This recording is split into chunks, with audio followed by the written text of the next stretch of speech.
محمدا رسول الله. Bismillahirrahmanirrahim. Kajian Aqsa Al-Quran Sunnah Solution mengkhususkan pada pengkajian ayat-ayat Al-Quran sebagai pedoman dalam berkehidupan. Saya ingin berikan pengantar dulu supaya kita bisa memahami apa yang dimaksud dengan Aqsa, lalu apa materi intinya. Bapak Ibu sekalian, saudara-saudariku, umat Islam kini dalam berinteraksi dengan Al-Quran memiliki perbedaan yang cukup signifikan jauhnya dengan umat Islam di masa lalu.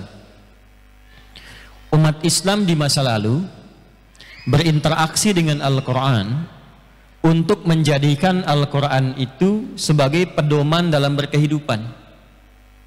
Karena itu mereka membaca, memahami, dan mengamalkan. Jadi belajar membaca itu, belajar memahami itu, mengejar Nabi untuk mendapatkan Al-Quran itu untuk diamalkan. Dan orang-orang yang belum bisa baca Quran itu berusaha membaca itu supaya tahu isinya, kemudian diamalkan dalam kehidupannya sesuai dengan pilihan hidup yang telah ia tetapkan. Misal, di zaman Nabi pedagang pebisnis ada. Nah, para pedagang dan pebisnis itu membaca Quran supaya tahu ayat-ayat Quran yang membimbing mereka untuk berbisnis dengan cara yang benar, untuk berdagang dengan cara yang berkah. Sehingga ketika turun ayat-ayat misalnya tentang al-mutaffifin, wailul lil mutaffifin, ayat-ayat yang melarang riba misalnya, ayat-ayat yang menjadikan orang untuk mau berbagi, jujur, bisa bersedekah, berzakat dari harta yang dihasilkan, berinfak dari kelebihan yang diperoleh, maka orientasinya berubah. Keuntungannya dicari supaya untuk ibadah. Makanya dulu orang berdagang itu bukan supaya kaya. Di orang Islam itu kaya itu biasa. Kata Nabi, kaya itu biasa bagi orang Islam itu. Yang jadi luar biasa itu bagaimana mengelola kekayaan yang telah didapatkan, yang Allah titipkan. Karena itu mereka berusaha menjadi kaya, orientasinya untuk zakat, orientasinya untuk berinfak, orientasinya cari akhirat. Karena itulah nanti turun ayat-ayat Quran memuji mereka dan menyediakan surga terbaik untuk orang yang mau berinfak dari hasil niaganya. Maka turunlah kemudian misal surah ketiga Ali Imran ayat 133 sampai dengan 134 itu. Wasari'u ila maghfiratin min rabbikum wa jannatin 'arduha as-samawati wal ardu u'iddat lil muttaqin. Bergegaslah kalian semua, kata Allah, berintrospeksi diri. Jangan-jangan selama hidup ini cita-citanya pengen husnul khatimah, alam kuburnya tenang, pengen masuk surganya surga Firdaus, tapi bekalnya belum mampu mengantarkan ke cita-cita itu. Masih banyak kesalahan yang ditenun, masih sedikit yang soleh yang dihasilkan. Cita-cita pengen surga Firdaus, tapi sholat aja masih terlambat. Ya, orang subuh itu dipanggil 4.15, dia baru bangun jam 5.14, dan harapannya masuk surga Firdaus. Maka segera introspeksi diri, kata Allah. Jangan-jangan maut datang lebih cepat dari apa yang kita duga.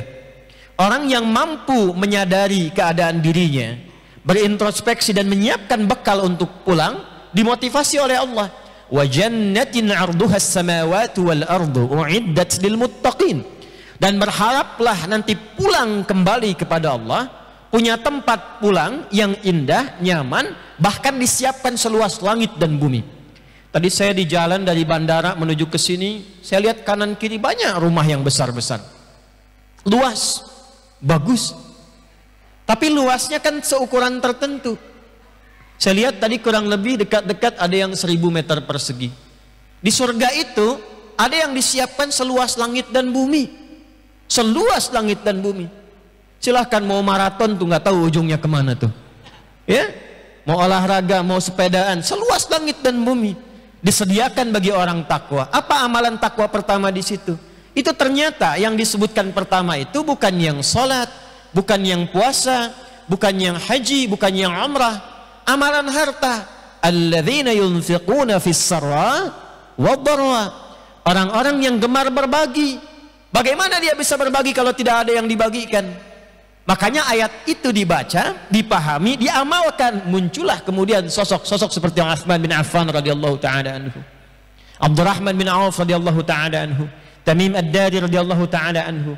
Jadi hidupnya memang didedikasikan dengan mengaji dan menjadikan ayat yang dikaji itu sebagai pedoman berkehidupan.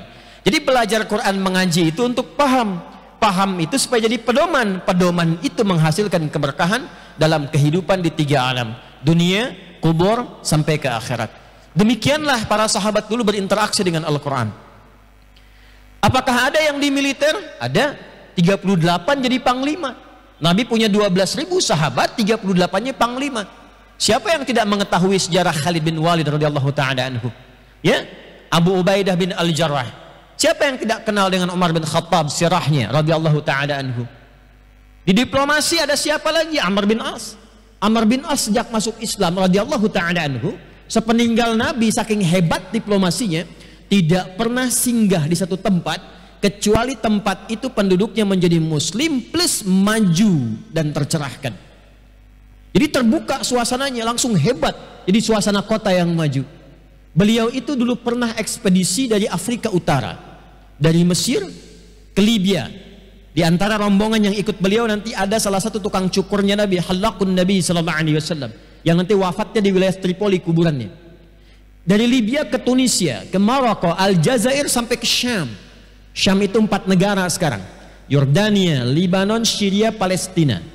Sampai di Syria kemudian menetap sampai nanti membangun masjid Jami' Umawi di situ. Itu semua yang dilewati maju semua dan terkenal sampai dengan sekarang. Jadi tidak ada satupun orang berinteraksi dengan Al-Quran hanya mencukupkan pada bacaannya saja, tidak. Kalaupun dia seorang ahli ibadah, rajin ibadahnya, maka dia akan menikmati Quran yang dibaca itu dalam ibadahnya. Makanya jangan heran kalau kita baca sirah, ada yang tahajud sampai khatam Al-Quran. Ada. Tapi yang paling menarik begini, ada yang setiap sholat rakaat keduanya kulhu. Ada. Jadi antum kalau ingin nyari sanad ada. Ya ada. Imam kulhu, gitu kan? Jadi setiap rakaat kedua kulhu Allahu ahad, kulhu Allahu ahad. Tapi maaf, bukan sekedar dibaca, dibacanya dengan ilmu. Ketika diadukan kemudian oleh mustami'nya, oleh jamaahnya, ya Rasulullah, si fulan tuh kalau baca ngimamin kami rakaat kedua kulhu lagi. Subuh rakaat kedua kulhu. Zuhur rakaat yang kedua sir tapi kulhu. Asar rakaat kedua sir tapi kulhu. Maghrib kulhu. Isya kulhu lagi. Jadi rakaat kedua selalu kulhu. Indahnya Nabi tidak langsung menghukumi, dipanggil orangnya, diklarifikasi di depan jamaahnya. Kata Nabi, ini ada aduan seperti ini, apa alasanmu? Kata sahabat, ya Rasulullah, saya tidak membaca surah ini kecuali menemukan sifat-sifat Allah yang sangat saya cintai di dalamnya. Karena saya cinta kepada Allah, itu yang menjadikan saya membaca surat ini. Saya hafal surat yang lain, tapi saya cinta kepada Allah. Dan cinta ini saya harapkan mengabulkan doa dari Allah, kalau bahasa kitanya begitu, ya, dan melahirkan keberkahan untuk orang salat. Maka apa yang terjadi? Turun berita, disampaikan oleh Nabi sallallahu alaihi wasallam. Ada berita disampaikan, Allah menyampaikan dalam hadis qudsi, karena engkau mencintai Allah dalam surat yang engkau baca itu, maka Allah perintahkan kepadaku untuk menyampaikan kepadamu, Allah telah mencintaimu. Sisi lain, ada sahabat Nabi yang selalu ingin seperti Nabi. Jadi mereka membaca Quran, menghafal Quran, dan ingin menempatkan ayat Quran yang dibaca dalam sholat persis seperti Nabi. Abdullah bin Mas'ud radhiyallahu ta'ala anhu, Muaz bin Jabal radhiyallahu ta'ala anhu, Ubay bin Ka'ab radhiyallahu ta'ala anhu di antara contoh-contohnya. Sampai muncul kejadian seorang sahabat sholat di belakang Nabi, sholat Isya. Lalu kemudian menjadi imam di satu masjid. Masih di era Nabi sallallahu alaihi wasallam. Begitu salat Isya, dia baca Al-Baqarah rakaat pertama sampai selesai. Begitu selesai salam, jamaah kosong. Satu rakaat pertama Al-Baqarah 286 ayat. Begitu selesai salam, jamaah kosong, tinggal sedikit yang tersisa. Maka kata beliau, Ini ciri orang munafik ini. Tersinggung jamaahnya karena disebut ciri munafik. Karena diantara ciri orang munafik salah satunya malas sholat isya. Nanti banyak beberapa cirinya. Diantara ciri ibadahnya malas menunaikan sholat isya. Malas yang disengaja, bukan karena uzur syar'i. Maka protes mereka. Kamu yang kepanjangan. Ah tidak, kalian yang munafik katanya. Jadi berdebat itu, berdebatnya pada kenikmatan, berdiskusinya pada maslahat, berdiskusinya mencari rahmat. Maka datanglah kepada Rasulullah SAW. Jadi adukan kepada Nabi, apa masalahnya? Kata orang-orang, kami dituduh munafik. Dikonfirmasi, kenapa engkau bicara demikian? Ya Rasulullah, bukankah engkau yang menyampaikan kalau ada orang malas salat isya, itu diantara ciri dia terjangkiti penyakit nifaq? Dikonfirmasi, kenapa kalian malas? Ya Rasulullah, rakaat pertama bacanya Al-Baqarah. Kami nggak tahan. Tanya lagi sahabatnya, kenapa engkau baca Al-Baqarah rakaat pertama? Saya kan ikut anda ya Rasulullah. Maka apa jawab Nabi? Waktu saya sholat, saya imamnya, makmumnya kamu. Tapi waktu kamu sholat, kan makmumnya bukan orang lain, bukan orang seperti kamu, tapi orang-orang ini yang belum tentu tahan berdiri di belakang kamu. Ini nanti yang menjadikan fikih bagi imam ketika akan memulai sholat, berbalik ke belakang melihat. Lihat siapa yang ikut sholat. Barangkali ada yang mampir, barangkali ada yang dari jauh transit. Walaupun anda hafal Yasin, hafal Al-Kahfi, tapi ada orang tak mampu berdiri lama, jangan dipaksakan. Jadi bukan sekedar nengok ke belakang anda katakan istau dan nakmu menjawab sudah tahu, gitu kan? Tidak. Rapatkan, luruskan, lihat siapa yang salat. Maka dengan melihat umumnya wajah jamaah itu, maka dibacalah ayat yang sesuai dengan keadaan makmumnya. Maka seperti itulah dulu orang berinteraksi dengan Al-Quran. Sekarang kita patut bersyukur. Alhamdulillah. Alhamdulillah.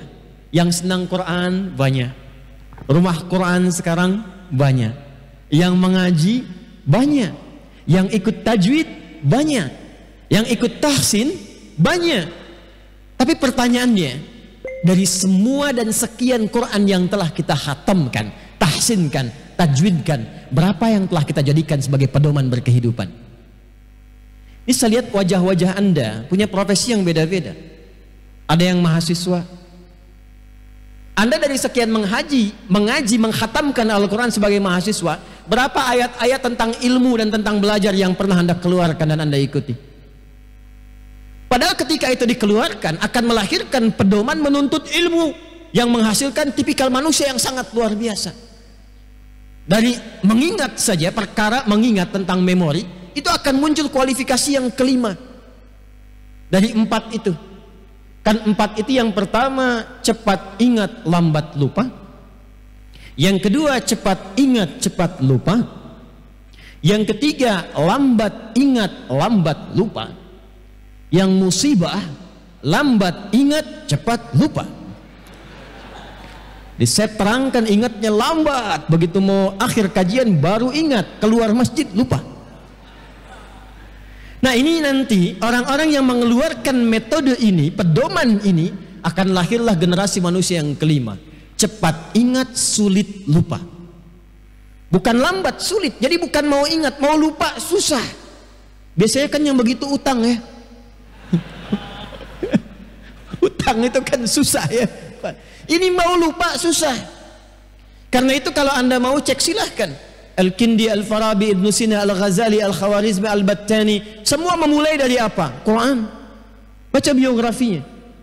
Saya sebelum belajar memulai pendidikan dengan serius, terutama masuk ke pesantren itu, ada sahabat saya juga di sini, Ustadz Asep Khalis Terjamil, itu seangkatan dengan saya. Ya, itu sebelum masuk ke pesantren, saya juga baca-baca itu siapa orang-orang dulu itu yang hebat-hebat. Ternyata mereka memulai manhajnya dari Al-Quran. Rata-rata 10 tahun khatam Al-Quran, rata-rata hafal Al-Quran. Dan hebatnya dari situ melahirkan kualitas manusia unggul yang menguasai minimal 3-4 kepakaran di bidang ilmu. Sekarang paling-paling 1 atau 2 pakar matematika plus fisika, tapi unggulnya di salah satu. Nggak ada yang bisa merangkap. Dulu nih, Bu, Ibu, berarti ini di Lampung. Kalau di Padang, Bu, yuk gitu. Sini ya, ya. Wah, kalau Padang sama Lampung kumpul, Bu, ya yuk, Bu, ya yuk. Bu, ya. Pernah dengar nggak namanya kitab Bidayatul Mujtahid? Biasanya dikaji itu, di masjid-masjid sudah ada terjemahan sekarang. Itu kitab bagus, sudah ada terjemahannya Bidayatul Mujtahid yang menampilkan komparasi fikih.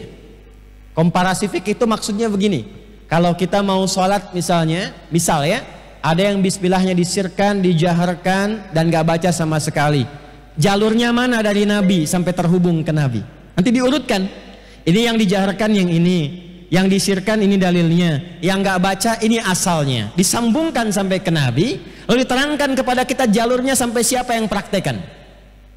Itu kitab namanya diantaranya Bidayatul Mujtahid, dan diberikan kepada kita pilihan, jadi tidak mentarjih, tidak menguatkan satu pendapat, tapi diberikan kita pilihan untuk memilih. Yang penting ini, kata beliau, saya terangkan di dalilnya ini, jalur nasabnya begini, alasannya begini, dan semua pernah dibaca oleh Nabi. Tinggal silahkan Anda pilih yang mana.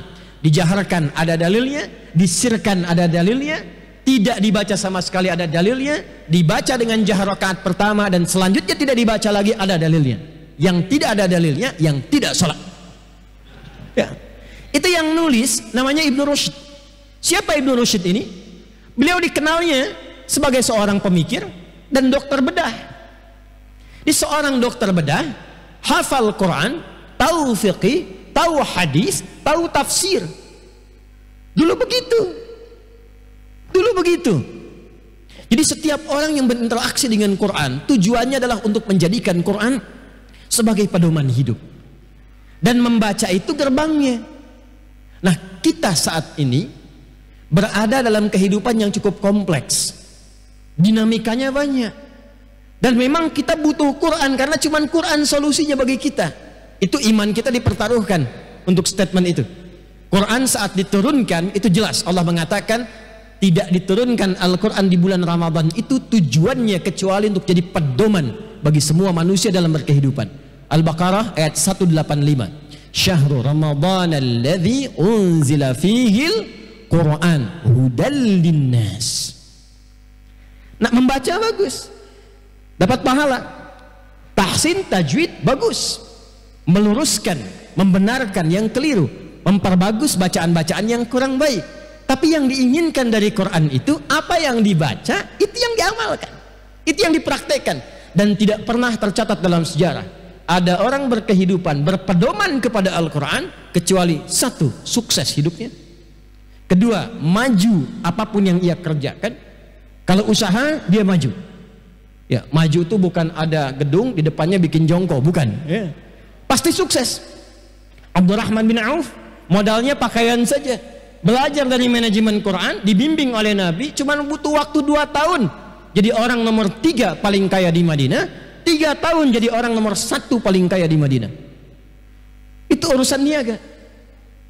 Nah, kemudian dari situ timbullah satu pemikiran, ini sudah banyak yang bagus ngajinya, sudah banyak rumah Quran, sudah banyak rumah tahsin, yang belum adalah memahami secara tematik kurikulum Quran itu, lalu kita praktekkan dalam berkehidupan, sehingga kita dapatkan manusia-manusia Quran yang berjalan dalam berkehidupan. Kalau berniaga, ayatnya paham. Kalau ke kantor, tahu ayatnya. Jadi dokter, hafal ayatnya. Ketika periksa pasien bisa membedakan mana penyakit fisik, mana penyakit hati. Dok, ini saya matanya ini nggak jelas melihat. Ini kelihatan hurufnya, kelihatan. Ini apa? G, besar kecil, besar. Ini kecil, kecil. Lebih jauh lagi kecil, betul kecil. Itu melihat. Maksud saya begini dok, yang itu jelas. Tapi yang nggak jelas itu kalau saya lihat sendal bagus tuh di pinggir masjid, itu saya kurang jelas, itu terganggu hati saya. Nah, itu bukan persoalan fisik. Dok, kepala saya pusing. Apa gejala penyebabnya? Itu kalau tetangga beli kulkas baru makin pusing saya. Itu penyakitnya hati. Bagaimana mengobatinya? Mustahil, nggak akan ada polinya. Poli gigi ada, jantung ada, ya, telinga ada, poli mata ada, tapi poli iri hati nggak ada, poli dengki tidak ada, poli ria tidak ada, poligami apalagi. Ya. Silakan cek di rumah sakit, nggak akan ditemukan. Apa yang mengobati itu semua? Kecuali kita kembali kepada pedoman yang diberikan oleh pencipta kita. Allah kan menciptakan kita itu dengan 3 bagian utama. Ada fisiknya, ini tubuh bagian luar.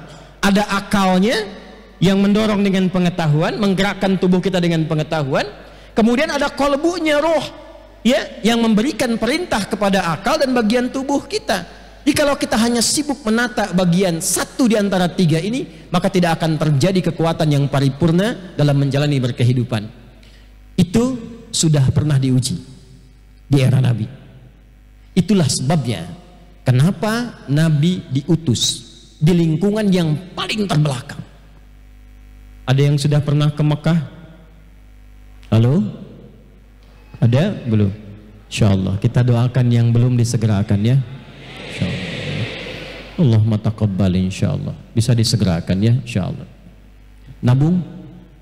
Nabung ya, tidak cukup dengan amin. Nabung, siapkan. Ikhtiar. Saya berikan ijazah, mau?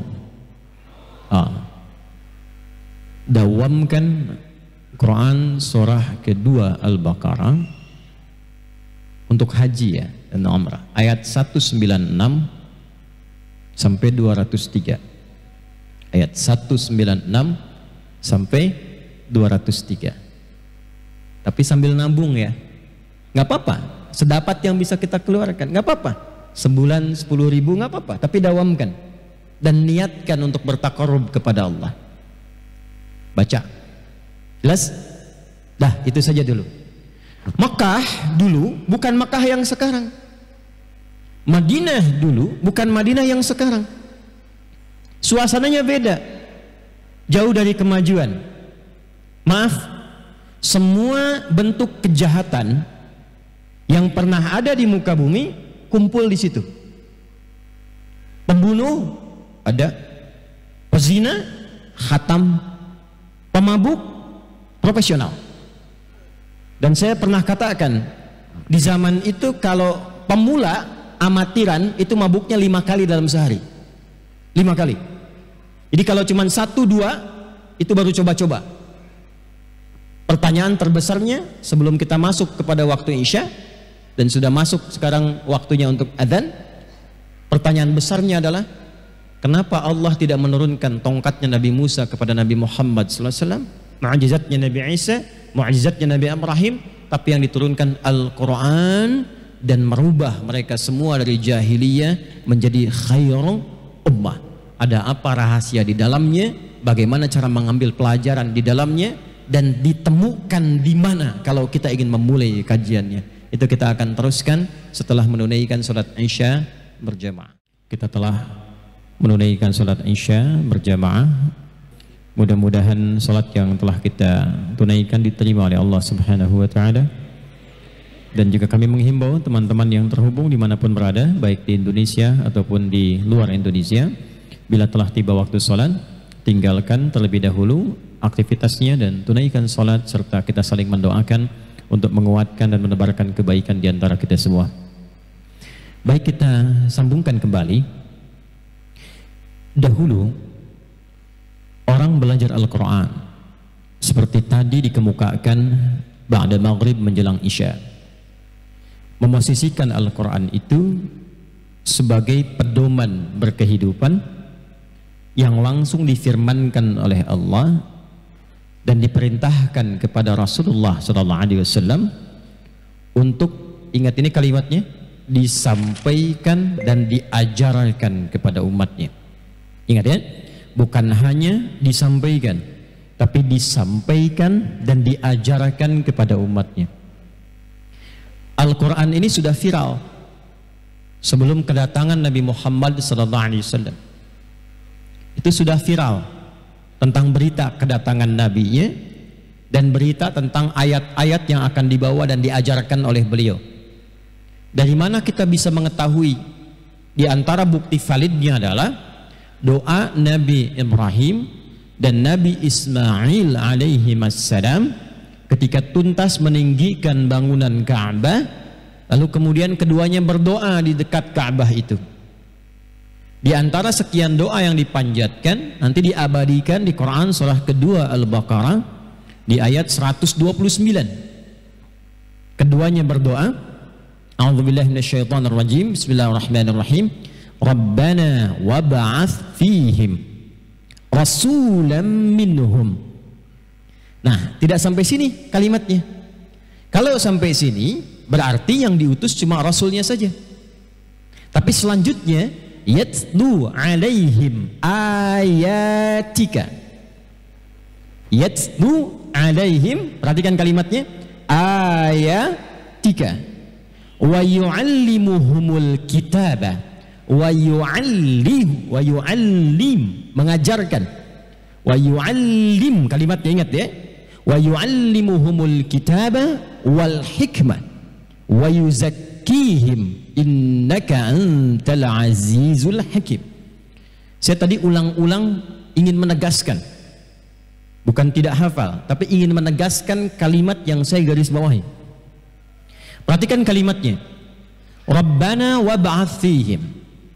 Ya Allah, Tuhan yang merawat kami, yang menjanjikan memenuhi seluruh kebutuhan kami, yang memperhatikan kami.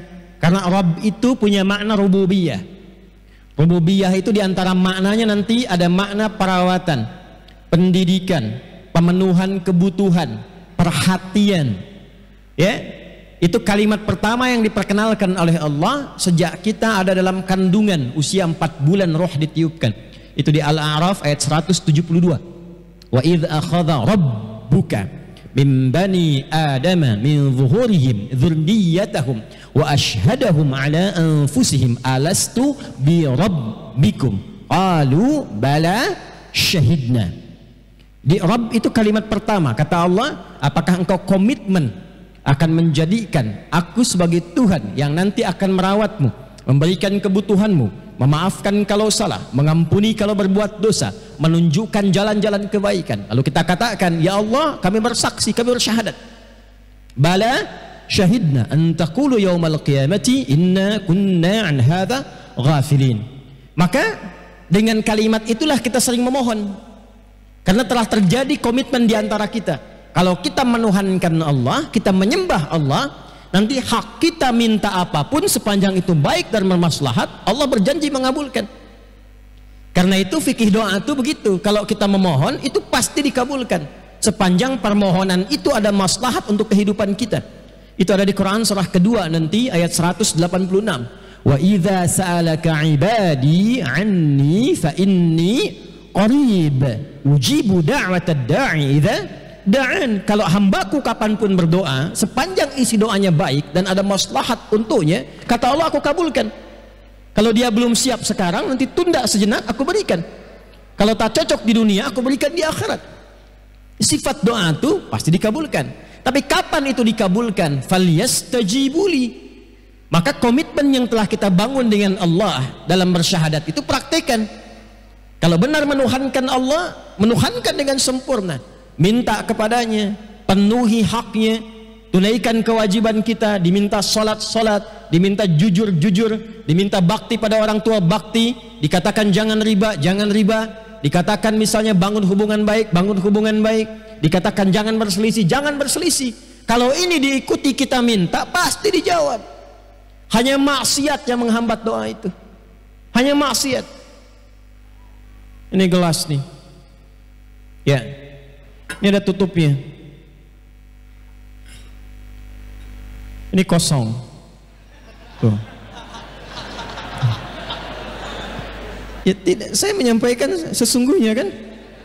Ini gelas. Ini ada apa? Tutupnya, dan gelasnya kosong. Betul tidak? Salah apa saya? Ya kan? Ada susunya, ada kopinya, ada tehnya. Jadi gelasnya kalau kosong kan bisa diisi apapun. Ini yang mau saya sampaikan. Saya tidak minta susu malam ini. Saya tidak minta teh. Saya ingin katakan gelasnya kalau kosong bisa diisi apapun. Ini spidol dimasukkan masuk. Tisu dimasukkan masuk. Air dimasukkan masuk. Yang jadi masalah adalah ketika gelasnya ditutup begini. Tuh, belum saya terangkan bayi sudah ada yang nangis tuh. Sedih. Gelasnya ditutup begini. Ketika gelasnya ditutup, apakah spidolnya masih bisa masuk? Kita memang mencoba memasukkan ini, tapi berbalik tak masuk. Bukan kita tidak mau masukkan, kita masukkan cuman nggak masuk. Dimasukkan pakai tisu nggak masuk, bukan tidak memasukkan, dimasukkan nggak masuk. Itulah maksiat. Jika maksiat sudah dikerjakan yang haram masuk dalam tubuh seseorang, saya tidak ingin mengatakan masuk tubuh kita, karena tipikal orang beriman, imannya tak akan bersatu dengan maksiat. Kalau seseorang mengerjakan maksiat masuk ke dalam dirinya, itu yang menjadi sekat.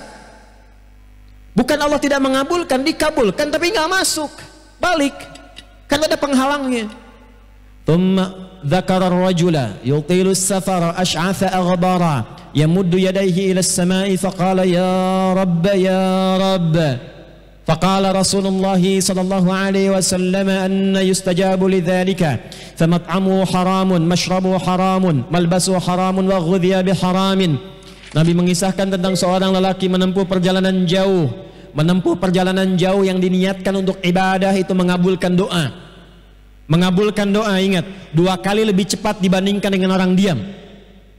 Anda datang ke sini dengan niatnya betul-betul untuk ibadah. Anda datang ke sini niatnya untuk sholat. Anda datang ke sini niatnya untuk menuntut ilmu, tidak ada yang lain. Bukan nyambi. Akhi, ketemuan yuk. Di mana? Di Masjid Ad-Du'a saja sambil ta'lim. Sambil ta'lim. Agendanya ketemuan, ya, ta'limnya nyambi. Nah, yang dimaksud bukan ini, yang dimaksud murni ta'lim, yang dimaksud murni untuk ta'allum, yang dimaksud murni untuk ibadah. Maka berlaku hadis Nabi sallallahu alaihi wasallam ma rawahu Abu Darda, yang diriwayatkan oleh sahabat Abu Darda radhiyallahu taala anhu, kemudian dikutip oleh Al-Imam Ibnu Majah rahimahullahu taala dalam kitab Sunannya. Faqala haddatsana qala Rasulullah sallallahu alaihi wasallam man salaka tariqan yaltamisu fihi ilma sahhalallahu lahu tariqan ilal jannati wa innal malaikata la tad'u ajnihataha ridan li talibil ilmi. Kalau ada orang menempuh perjalanan sekalipun di jalannya berliku, tariq itu beda dengan syariah. Syariah itu jalan depan lebar, luas, nyaman. Tariq itu kadang jalan bisa sempit, bisa panjang tapi berliku. Kadang naik turun, kadang nggak kelihatan ada lubangnya, kadang nggak mudah, di tengah-tengah ada hujan, itulah tariq. Tapi nggak sia-sia, nanti ditampakkan di akhirat. Ya, sekarang ilmul yakin, ainul yakinnya saat sakaratul maut, hakul yakinnya saat pulang kembali kepada Allah. Nanti saat sakaratul maut ditampakkan hasilnya, pahala itu ditampakkan sebelum meninggal. Kalau ingin cepat lihat silahkan, ya. Tapi nggak mungkin kecuali mendekati ajal, ya, mendekati ajal, maka ditampakkan itu ada pahalanya. Ya, kata Nabi sallallahu alaihi wasallam diperintahkan malaikat catat setiap langkahnya, peluhnya, keringatnya dicatat untuk meringankan langkah dia ke surga. Hadisnya belum selesai. Dan setiap malaikat diperintahkan membentangkan sayapnya memberikan ridha kepada penuntut ilmu itu sejak dia keluar dari rumahnya, dari kantornya, dari jalannya. Di antara makna ridha malaikat itu mengaminkan doa yang ia mohonkan kepada Allah. Maka di jalan isi dengan zikir, isi dengan doa. Nah, ini orang ini dikisahkan oleh Nabi sallallahu alaihi wasallam menempuh perjalanan dan itu cepat mengabulkan doa seharusnya. Yang kedua, yamuddu yadayhi ila sama, dia mengangkat tangannya ke langit. Ya, saya share sedikit. Cara mengangkat tuh kan macam-macam ya. Ada yang begini ada. Nanti ada yang satu telunjuk yang khatib Jumat begini ada. Ya kan? Nah, kalau kita berdoa biasa itu salah satunya bisa, karena saya pegang mic bisa. Adik bangun sebentar. Ya, pegangkan sedikit. Nah, kurang lebih seperti ini ya. Nah, kelihatan? Belum saya mulai, belum diapa-apakan. Bagaimana bisa kelihatan? Anda luar biasa, belum saya mulai udah kelihatan. Imannya kuat sekali nih. Nah, ini ya, ini tangan nih. Ya, yang depan, kanan kiri kelihatan ini. Oke. Nah, seperti ini. Ini disatukan begini. Ya, paling gampangnya begini. Ini kan ada garis-garis nih di kanan kita nih. Kiri ada garis-garis. Kalau saya kebiasaannya menyatukannya pas tuh ketemu garisnya. Tarik ke sini. Sini. Jelas? Ini yang dimaksud yamuddu yadayhi ilas sama. Nanti semakin tinggi permintaan, Misalnya kasusnya itu kasus luas, tinggi seperti istisqa, minta hujan. Nah, itu semakin naik biasanya begini. Dan bukan menutup tapi kebuka begini. Tapi yang standar tuh begini. Jelas? Nah, ini yamuddu yadaihi ilas sama, mengangkat tangannya ke langit, maksudnya mengarah begini. Nah, ini orang yang berdoa dengan mengangkat tangan, jazakallahu khair. Itu dalam fiqih, dalam hadis diisyaratkan lebih cepat dikabulkan dibandingkan dengan yang diam, yang tidak mengangkat tangan. Tapi nanti ada kondisi-kondisi kapan mengangkat tangan dan seperti apa. Hadisnya innallaha hayyun karimun. Ada seorang berkonsultasi pada Nabi sallallahu alaihi wasallam, "Ya Rasulullah, bagaimana kalau saya berdoa mengangkat tangan?" Kata Nabi, "Bagaimana kalau ada orang meminta kepadamu dengan menjulurkan tangannya? Begini, tolong Pak, tolong." Kata orang itu, "Ya Rasulullah, saya malu kalau saya nggak kasih." Maka Allah lebih peka dan sangat merasa malu kalau ada hambanya menengadahkan tangannya dan tidak mengabulkan. Sepanjang itu baik dan bermaslahat. Ketiga, dengan al-asma'ul husna. Al-asma'ul husna, orang itu berkata, "Ya Rabb, Ya Rabb." Berdoa dengan al-asma'ul husna, diawali dengan al-asma'ul husna, menyebut namanya sesuai dengan kebutuhan kita. Allah punya beragam nama yang dikenal dengan al-asma'ul husna, bukan sekedar untuk dihafalkan, tapi nama-nama itu mencakup semua kebutuhan kita dan kita bacakan sesuai kebutuhan. Misal, memohon rizki, ya Allah ya Razzaq. Memohon ilmu, ya Allah ya Alim. Memohon diberikan kekuatan dan kesabaran atas musibah, ya Allah ya Sabar. Dimohon diberikan solusi dari persoalan yang menjangkiti, ya Allah ya Al-Fattah. Di semua jenis masalah kita, solusinya minta pada Allah dengan nama itu. Dalilnya Quran surah ke-17 di ayat 110 itu. Ya, Allah berfirman, "Qul ud'ullaha aw ud'ur rahman ayyamma tad'u falahul asmaul husna." Kalau Anda punya masalah, kata Allah, "Hambaku, kalau engkau punya masalah, minta sebut namaku Allah." Atau minta Ar-Rahman, atau pilih nama dari al-asmaul husna sesuai dengan kebutuhanmu. Gak harus kita minta semua. Ya, sebut salah satu nama yang sesuai dengan kebutuhan kita. Dan laki-laki yang dikisahkan di awal tadi, dia melakukan 3 pekerjaan ini, menempuh perjalanan jauh, mengangkat tangannya plus memulai dengan al-asma'ul husna. Tapi apa jawaban Nabi? Bagaimana doamu bisa dijawab sampai kepadamu sementara pakaianmu ini asalnya dari maksiat? Anna yustajabu lidzalika mat'amu haram. Ya, makanannya dari sumber yang haram. Masyrabu haram, minumannya dari sumber yang haram. Malbasu haram, pakaian dari sumber yang haram. Apa enggak malu sama Allah datang ke masjid berdoa, "Ya Allah, berikan aku solusi dari masalahku," sementara pakaian yang dikenakan hasil dari korupsi.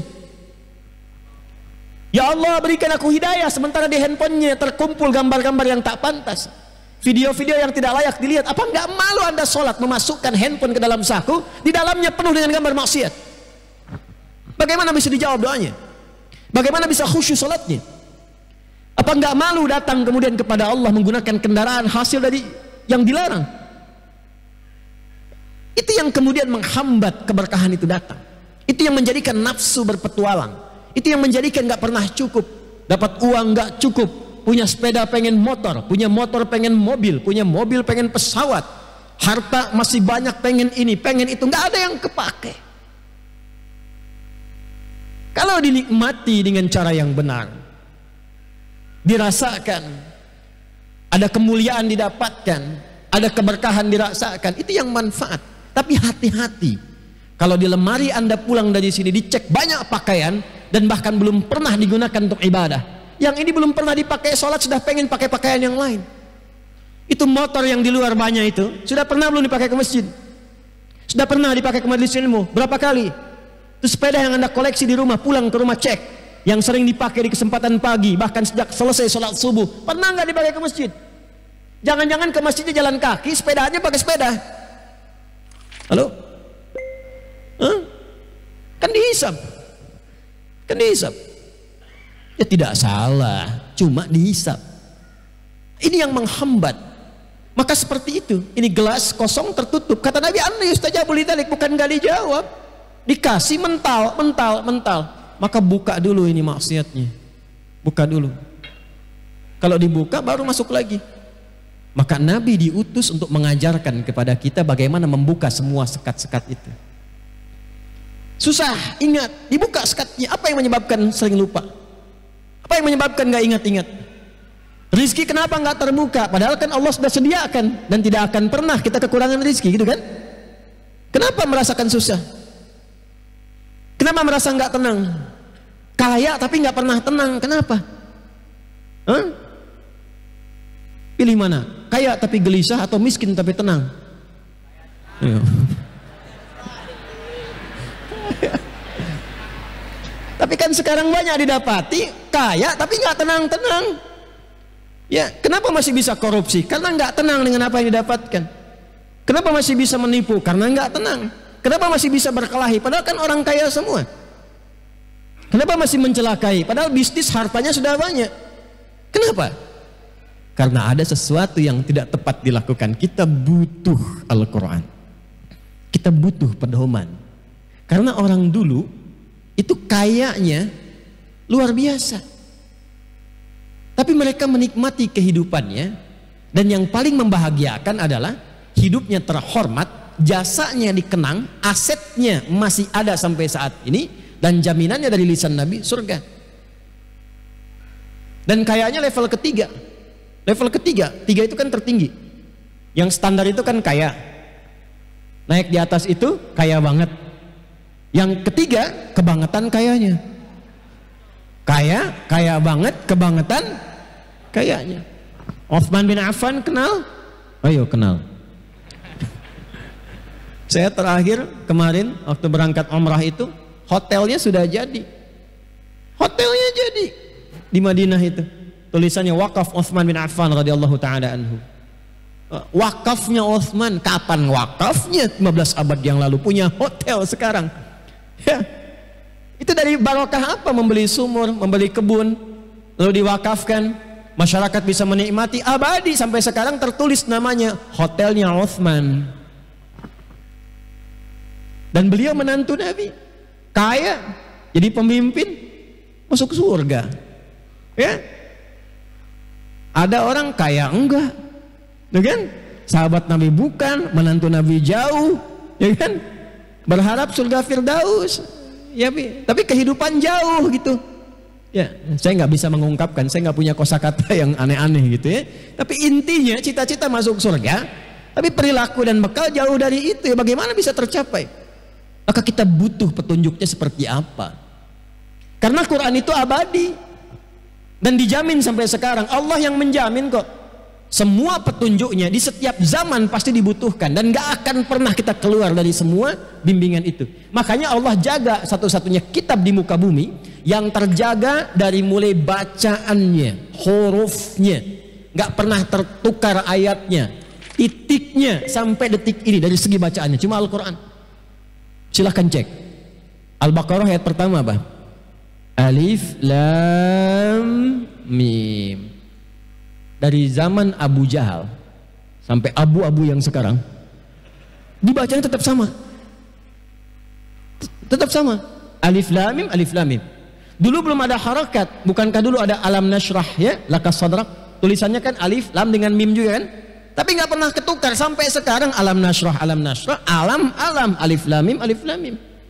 Sampai sekarang nggak ada yang beda titiknya, nggak ada yang beda hurufnya, nggak ada yang beda cara bacanya, semua serupa Al-Quran. Tapi intinya adalah isinya. Kata Nabi Ibrahim, Nabi Ismail alaihissalam, ya Allah, mohon nanti utus seorang Rasul yang termulia, yang paling istimewa, yang paling hebat, yang dijanjikan itu lahirnya di dekat tempat yang paling istimewa di muka bumi, dekat Ka'bah. Saya sering mengajarkan dan menerangkan ini, tidak ada satupun Nabi Rasul lahir yang kelahirannya dekat Ka'bah tempatnya kecuali Nabi Muhammad sallallahu alaihi wasallam. Dan itu didoakannya oleh Nabi Ibrahim dan Nabi Ismail jauh sebelum masa kelahirannya. Muhammad sallallahu alaihi wasallam bin Abdullah bin Abdul Muttalib bin Hashim bin Abdul Manaf bin Qusay bin Murrah bin Kilab bin Ka'ab bin Ghalib bin Fihr bin Malik bin Nadar bin Kinanah bin Khuzaimah bin Mudrikah bin Ilyas bin Nizar bin Mudar bin Ma'ad bin Adnan bin Addi bin Adri bin Muqawwam bin Nahur bin Tarikh bin Ya'rub bin Yasjub bin Nabit bin Ismail alaihi salam bin Ibrahim alaihi salam. 29 sampai 30 generasi sebelum kelahiran Nabi Muhammad sallallahu alaihi wasallam. Ayo ulangi. Ya, satu generasinya itu bisa ratusan ribuan tahun. Sudah didoakan. Makanya tadi saya katakan di awal, Al-Quran itu ayat-ayatnya itu sudah dimohonkan dan sudah viral informasinya. Sebelum kedatangan Nabi Muhammad, setiap para nabi itu ada komitmen. Ya. Wa idh akhadna mitsaqan nabiyyina lama ataitukum min kitabin wa hikmatin thumma ja'akum rasulun musaddiqun lima ma'akum la tu'minunna bihi wa la tansurunna qala aqrartum ala dhalikum isri. Ya. Qalu bala syahidna qala fashhadu wa ana ma'akum minasyahidin. Perjanjian semua, enggak ada nabi rasul dilantik kecuali membenarkan risalah Nabi Muhammad sallallahu alaihi wasallam. Dan apa yang dimohonkan dengan kemuliaan nabi itu, yang paling intinya adalah petunjuk yang dibawanya. Yatsdu alaihim ayatika. Bukankah isi Al-Qur'an semuanya kita sebut ayat? Al-Fatihah berapa ayat? 7. Al-Baqarah berapa ayat? Intinya semua isi Quran itu ayat. Sekarang persoalannya, apa artinya ayat? Ayat itu jamak dan tunggalnya disebutkan setidaknya kurang lebih 64 kali dalam Al-Quran. Ayat sering diterjemahkan dengan tanda. Padahal tanda itu ada banyak. Yang paling viral itu 2. Ada alamat, ada ayat. Alamat itu dari bahasa Arab, diserap ke dalam bahasa Indonesia. Tanda yang mendekatkan pada tujuan itu alamat. Di mana alamatnya Masjid Ad-Du'a di W Halim, jalan sekian koordinatnya. Tahu alamatnya, cepat sampai ke tujuan. Tak tahu alamatnya, putar-putar, pusing-pusing, belum tentu sampai ke tujuan. Itu alamat. Tapi ayat tidak disebutkan bahkan dalam bahasa Arab kecuali tanda yang mendekatkan kepada Sang Pencipta. Tanda yang mendekatkan kita kepada Allah disebut dengan ayat. Al-Quran kenapa semua isinya disebut dengan ayat? Karena setiap kali kita berinteraksi dengan Al-Quran, keadaan kita menjadi lebih dekat dengan Allah. Itu yang dimaksud Quran surah ke-8 di ayat yang kedua. Innamal mu'minuna alladzina idza dzukirallahu wajilat qulubuhum wa idza tuliyat 'alaihim ayatuhu zadatuhum imana wa 'ala rabbihim yatawakkalun. Jadi ayat itu menjadikan kita lebih dekat. Nah, yang paling menarik adalah kata Nabi Ibrahim, Nabi Ismail alaihi wassalam, ya Allah, nanti utus seorang nabi, lahirnya dekat tempat Ka'bah yang mulia ini, dari kalangan masyarakat yang ada di sini, dan mohon berikan kepadanya satu mukjizat yang luar biasa berupa ayat-ayat yang akan ia bacakan kepada umatnya. Dengan ayat itu kita didekatkan dengan Allah. Tapi istimewanya, Allah bukan hanya menurunkan sekedar ayat, tapi ayat itu berubah menjadi pedoman berkehidupan. Yang dengan pedoman itu kita semakin ingat Allah. Makanya dulu Pak, sekarang masih bisa kita lihat jejak dan nafasnya. Kalau umrah, kalau haji, maaf ya, bukankah kalau adzan tutup semua tuh toko ya? Ya kan? Dagang ya dagang, tapi tetap ingat Allah. Waktu salat ya salat. Tijarahnya berubah. Ya. Kerja silakan, tapi saat waktunya kita bertakarub kepada Allah, kita ibadah. Waktu salat, salat. Waktu puasa, puasa. Jadi semua aktivitas itu kalau dibimbing menggunakan bimbingan yang benar dan mengacu kepada ketentuan yang benar, dunianya dapat, akhiratnya pun tercatat dan menjadi dekat hubungan kita dengan Allah. Karena dekat dengan Allah, dibimbing lewat ayat itu, maka yang terjadi mustahil ada pencurian, mustahil ada korupsi, mustahil ada penipuan. Karena hambanya ingat Allah. Kalau orang ingat Allah, nggak mungkin mencuri. Anda keluar dari sini, ingat Allah, nggak mungkin tertukar sendal. Kan mau dipakai ingat Allah, apa nggak malu mencuri ingat kepada Allah? Nggak mungkin orang ingat Allah itu nyuri. Orang mencuri itu karena nggak ingat Allah. Ya, lupa kan? Kalau lupa kan suka nggak ingat ya? Orang itu tahu berdusta itu dosa, cuman ketika dia berdusta dia lupa. Orang itu tahu kalau mencuri itu salah, cuman ketika mencuri dia lupa. Lupa itu bahasa Arabnya nasiyah. Kita lupa nasina. Nasina di Quran disandingkan dengan salah. Salah itu akhtana. Kita salah akhtana. Rabbana la tu'akhidna in nasina au. Dia. Satu ayat. Jadi Quran itu pedoman hidup. Kita harus keluarkan. Lalu wa yu'allimuhumul kitab, bukan sekedar disampaikan, diajarkan isinya. Pengajaran Nabi yang mengajarkan pedoman Quran itu yang disebut dengan hadis. Nah, hadis itu nanti ada rinciannya. Saya izin berdiri ya. Kita mulai masuk ke intinya. Ini mukadimahnya selesai nih. Masuk ke intinya sekarang. Sampai jam berapa kita? Siap. Siap. Silakan subuh sampai di sini, saya di Villa Citra. Perhatikan sini. Jadi Al-Quran itu, kelihatan ya? Ya terserah lah, mau lihat mau belum. Ya, tulis nih, Al-Quran. Nih. Nah, kelihatan? Kalau nggak kelihatan, saya barusan menulis Al-Quran. Bayangkan di kepalanya, tulisannya Al-Quran gini. Nah, ini pedoman hidupnya, firman Allah. Maaf, yang memfirmankan siapa? Yang memberi pedoman siapa? Pertanyaan saya, kita sekarang pakai logikanya yang betul, pakai logika. Ya, Allah menjadikan kita sebagai manusia yang cerdas, diberikan kekuatan untuk menalar, maka gunakan akal ini di tempat yang benar supaya hidupnya sehat. Perhatikan baik-baik. Kalau pencipta tahu nggak dengan yang dicipta? Paham tidak? Mengerti tidak? Contoh praktek, yang bikin handphone tahu nggak tentang handphone? Kalau rusak kita bawa ke counter handphone atau ke dealer motor? Tempat handphone ya, karena yang tahu handphone tuh yang bikin handphone, yang tahu motor yang bikin makanya kalau motor ada kerusakan dibawa ke bengkel bukan ke kantor handphone. Salah Anda. Maaf saya ada kerusakan nih. Apa? Ini spare partnya motornya rusak, tapi dibawanya ke counter HP. Anda nggak sehat. Jelas ya? Dari sini Allah pencipta kita bukan? Saya tanya, kita manusia bukan? Coba lihat dulu masing-masing. Yakin manusia? Ini apa? Ini apa? Baik, kepala. Ini pundak. Ini benar berarti. Pelan-pelan, kita manusia bukan? Tulis di sini manusia.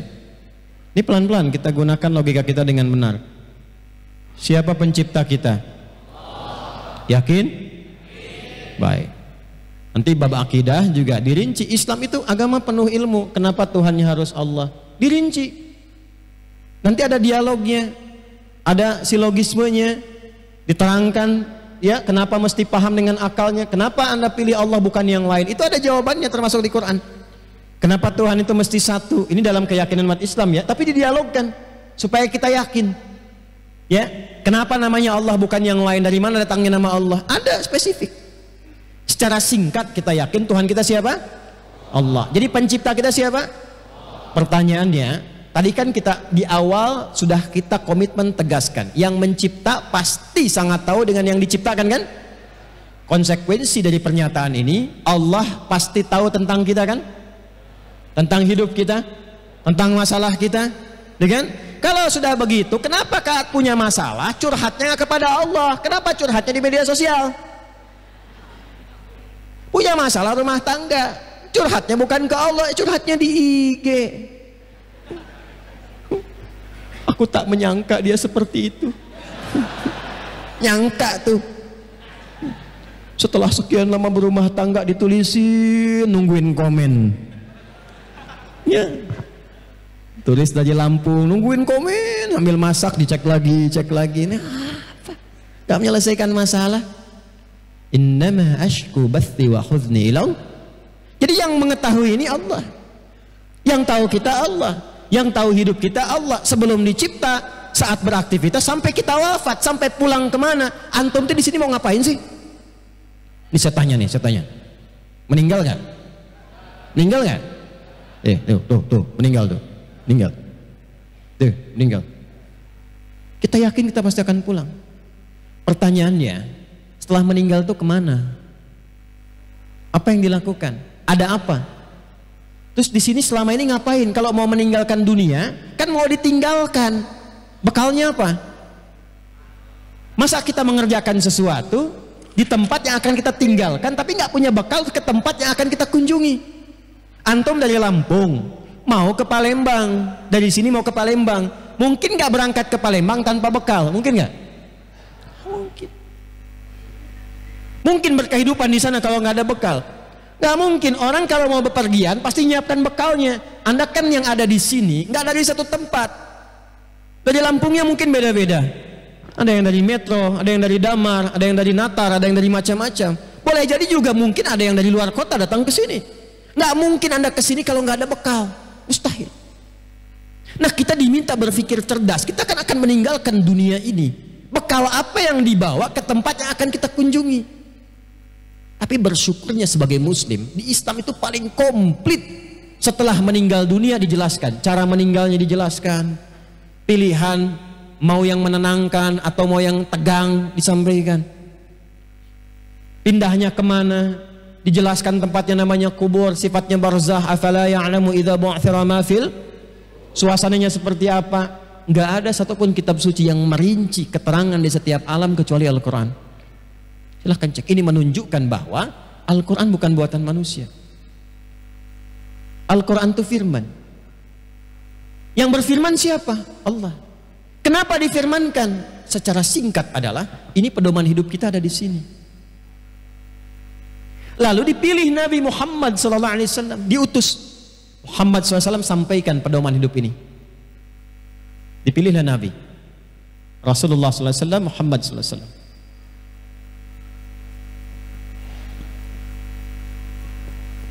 Lalu menariknya begini, di era Nabi ada tempat yang sangat maju namanya Romawi, imperium, metropolitan, mewah, peradaban, teknologi hebat. Bisa kita saksikan sekarang ada tempat gladiator macam-macam tuh, jejaknya masih ditemukan. Yang ke arah Turki ke sana, Mediterania sampai ke Tripoli, Libya, ke Italia kita temukan, masih ada imperium Romawi. Sisinya lagi yang lain ada Persia, kekaisaran Persia. Ada Romawi, ada Persia. Sama, maju, punya peradaban, pasukannya hebat, ya luar biasa, militernya tangguh dan seterusnya. Tapi Allah tidak mengutus Nabi Muhammad di Romawi yang maju, bukan di Persia yang maju, tapi diutusnya di antara pertengahannya, di bawah lembah yang sangat terbelakang, biwadin ghairi dzi zar'in inda baitikal muharram, di lembah yang tandus, yang nyaris sulit ditemukan satu tumbuhan, yang masyarakatnya terbelakang dalam konteks tidak mengenal nilai-nilai kebaikan secara utuh. Semua jenis kriminalitas ada di situ. Tertinggal dari peradaban, jauh. Walaupun itu kota dikunjungi orang berziarah, haji dan sebagainya, tapi tetap jauh dari peradaban. Yang diturunkan apa? Al-Quran. Ditugaskan Nabi untuk membimbing. Maka didetilkan oleh Nabi keterangan ayat-ayat ini. Wa yu'allimuhumul kitab. Diperintahkan mengajarkan isi kandungan Al-Quran itu. Ketika ada orang-orang di masa Nabi yang berniaga, turun ayat-ayat tentang niaga. Ini ayat-ayat dagang, dibimbing lewat ayat-ayat ini. Ada yang di militer, dibimbing lewat ayatnya. Ada yang di birokrasi, dibimbing. Ada yang sekedar dengan tenaga, dibimbing. Turun ayat, turun ayat, turun ayat. Semua jenis aktivitas manusia ada bimbingannya, detilnya dari petunjuk Nabi. Semua yang melekat pada petunjuk Nabi disebut dengan hadis namanya. Hasilnya apa? Ini tempat yang dikenal dengan jahiliyah, yang paling terbelakang, naik ke permukaan, mengalahkan sinar Romawi dan Persia. Yang ini kemudian runtuh ke bawah, yang ini juga tenggelam, ini naik. Dan demi Allah saya katakan, naiknya itu dengan pencerahan yang berkemajuan, dibawa kemanapun risalah kemuliaan yang dicontohkan dan dibimbing Nabi ini, semua tempat itu maju dan tercerahkan. Silahkan, sepeninggal Nabi dibawa ke Afrika Utara. Afrika Utara itu nanti provinsi dulu bagi negara Islam yang ada pada saat itu, provinsinya, provinsi, gubernurnya Musa bin Nusir, panglimanya Tariq bin Ziyad. Datang orang Andalusia di Iberia, Spanyol sekarang yang dekat dengan Portugal. datang minta pertolongan untuk dibantu ke sana, dikirimkan Tariq bin Ziyad yang sekarang selatnya masih ada dokumentasinya Gibraltar, ya, masih ada tempatnya, dibawa ke sana. Andalusia yang tertinggal, datang umat Islam dibantu. Ini tidak bisa ditolak dalam sejarah. Dibantu, dikembangkan sampai muncul peradaban di Eropa, bertahan selama 7 abad. Perhatikan, bukan peradaban Arab, bukan peradaban Andalusia, tapi peradaban Islam di Andalusia, peradaban Islam di Irak. Dibawa kemanapun, maju. Maka kita mesti sadar bahwa semua petunjuk dalam Al-Quran dan hadis itu bukan sekedar untuk dibaca, bukan sekedar untuk ditahsin, ditajwid, diperdengarkan, dibacakan. Itu bagus, ada pahalanya. Tapi intinya pahami, bawa, amalkan dalam kehidupan. Setelah ini diturunkan jadi kurikulum, itu yang disebut dengan sunnah namanya. Sunnah itu jalan yang diikuti. Dari sini muncul istilah Al-Quran sebagai pedoman, sunnah sebagai rangkuman kita dalam meniti kurikulum hidup itu. Rinciannya di sini. Maka dikumpulkanlah jasa besar oleh para ahli hadis. Contoh Al-Imam Al-Bukhari, itu yang paling viral kan? Al-Imam Al-Bukhari itu dari Bukhara, bukan orang Arab, orang Uzbekistan sekarang. Beliau tuh nama aslinya Muhammad, punya bapak namanya Ismail, punya kakek namanya Ibrahim, kakek buyutnya Al-Mughirah, eyang buyutnya Al-Bardizbah, tinggal di Kecamatan Ju'fah, Kabupaten Bukhara, Provinsi Khorasan, negara Uzbekistan sekarang. Makanya karena dari Bukhara, beliau memperkenalkan, saya dari Bukhara. Dalam rumus bahasa Arab, tambahkan al di depan nama kota, ujungnya tutup dengan i, Al-Bukhari, saya dari Bukhara.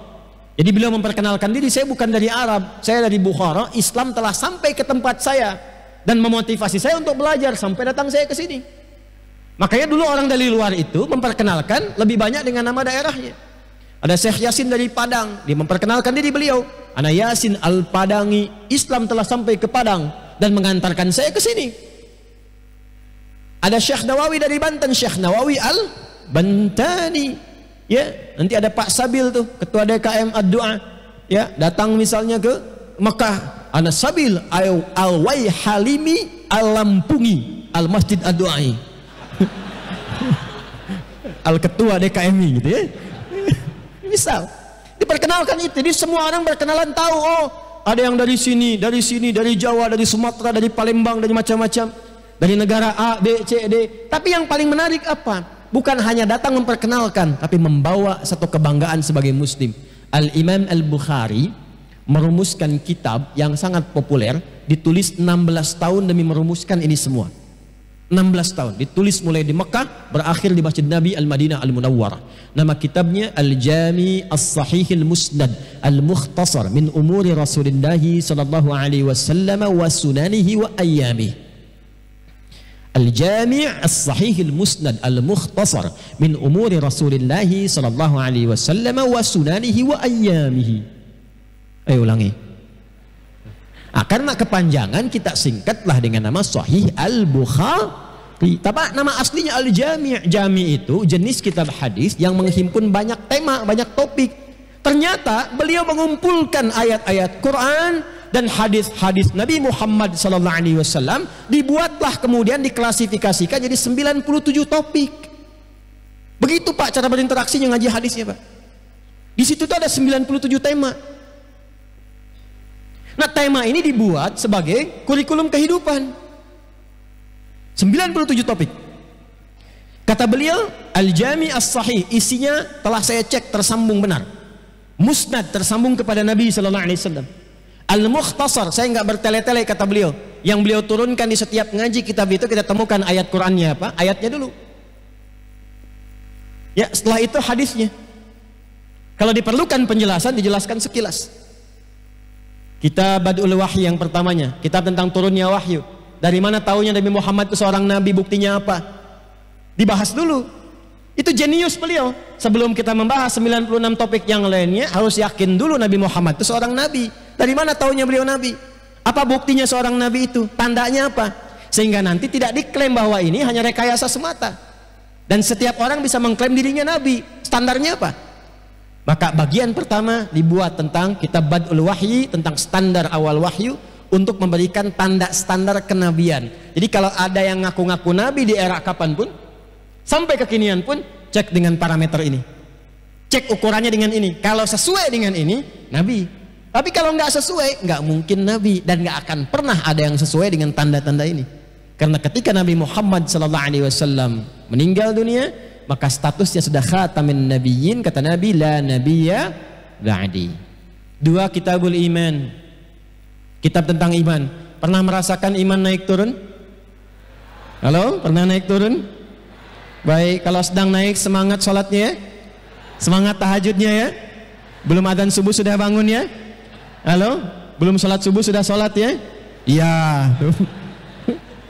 Kacau itu. Iya kan? Semangat ya? Senin puasa ya? Ya, Kamis puasa kan? Semangat kan? Tapi kalau sedang turun, sedang futur, jangankan sholat sunnah, fardu bisa terlambat ya? Halo? Sholat bisa nggak fokus ya? Subuh berapa rakaat? Kadang bisa 1. Ya karena nggak sadar kemana-mana. Ya, lisannya Allahu Akbar tapi di pikirannya proyekku Akbar. Ya, WA belum dibalas, SMS belum dijawab, status belum diupdate. Kata Nabi, hatta la yash'urul musalli kam rakatan yusalli, sampai ada orang sholat lupa berapa rakaat sedang menunaikan sholatnya. Ada yang begitu? Dah, saya gitu aja. Kalau sedang turun kan, maka beliau menghadirkan kitabul iman. Topik yang kedua tentang iman, 57 hadis di kitabul iman. Kalau kita pelajari itu, keluarkan bagaimana cara menaikkan iman dan jaga supaya nggak turun. Apa yang menyebabkan iman turun? Kenapa seseorang bisa berkurang imannya? Apa yang menjadikan iman itu kuat? Bagaimana semangat ibadah? Apa jenis ibadah yang bisa menguatkan iman? 57 hadis. Makanya ngajinya tinggal pilih topiknya. Setelah itu apa? Anda mahasiswa, dosen, pengajar. Topik ketiga, kitabul ilmi. Di situ diajarkan memilih waktu yang terbaik kapan untuk belajar dan mengajar. Sampai Nabi itu punya waktu pengajian ibu-ibu. Hari Kamis itu pengajian ibu-ibu itu Nabi hari Kamis. Tapi bukan harus kita milihan hari Kamis, bukan begitu maksudnya. Menata waktu sehingga ada kelonggaran, ditata dengan aktivitas. Ketemunya Kamis untuk pengajian ibu-ibu. Apa yang dilakukan? Bagaimana cara belajar? Bagaimana cara menghafal? Bagaimana cara menguatkan ilmu dengan ibadah? Bagaimana cara meningkatkan takwa? Ada semua di sini. Ayatnya apa? Hadisnya apa? Yang bisnis, kitabul buyu', kitab tentang niaga, ya, tentang jual beli. Keluarkan itu. Bagaimana menghindari riba, bagaimana berniaga yang berkah, bagaimana mendapatkan keuntungan yang berlipat tapi Allah memberkahi di dalamnya. Ada.